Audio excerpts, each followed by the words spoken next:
Chennai super Kings চলমান আইপিএলে নিজেদের ১০ম ম্যাচে মাঠে নামবে আগামীকাল। হোম ভেন্যু চিদাম্বরম স্টেডিয়ামে পাঞ্জাব কিংসের মুখোমুখি চেন্নাই সুপার কিংস। এবারের আইপিএলে এখন পর্যন্ত ৯ ম্যাচ খেলে ৫ জয়ে চেন্নাই সুপার কিংসের অর্জন ১০ পয়েন্ট। দলটির প্রতিটি জয়ে গুরুত্বপূর্ণ ভূমিকা ছিল মুস্তাফিজুর রহমানের। সবশেষ চেন্নাই সুপার কিংস হারিয়েছে সানরাইজার্স হায়দ্রাবাদকে।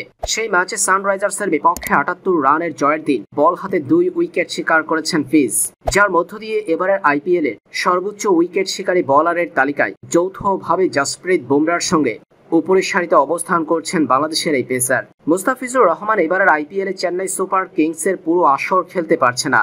অন্তত লিগ পর্বের ১৪ ম্যাচের পুরোটা খেলতে পারবেন না মুস্তাফিজ। বাংলাদেশ ক্রিকেট বোর্ডের কাছ থেকে পাওয়া যে অনাপত্তি পত্র রয়েছে সেখানটায় মুস্তাফিজুর রহমানের আগামী ২ মে দেশে ফিরে আসার কথা রয়েছে।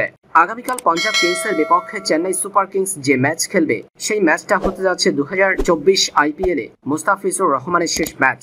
নিঃসন্দেহে ফিজের জন্য আফসোস বাড়বে চেন্নাই ভক্তদের। মহেন্দ্র সিং ধোনিও চাচ্ছে মুস্তাফিজুর রহমানকে ধরে রাখতে, কিন্তু বাংলাদেশ ক্রিকেট বোর্ডের কাছ থেকে অনাপত্তি পত্র না পাওয়ায় আইপিএলের পুরো মৌসুম খেলা হচ্ছে না তার।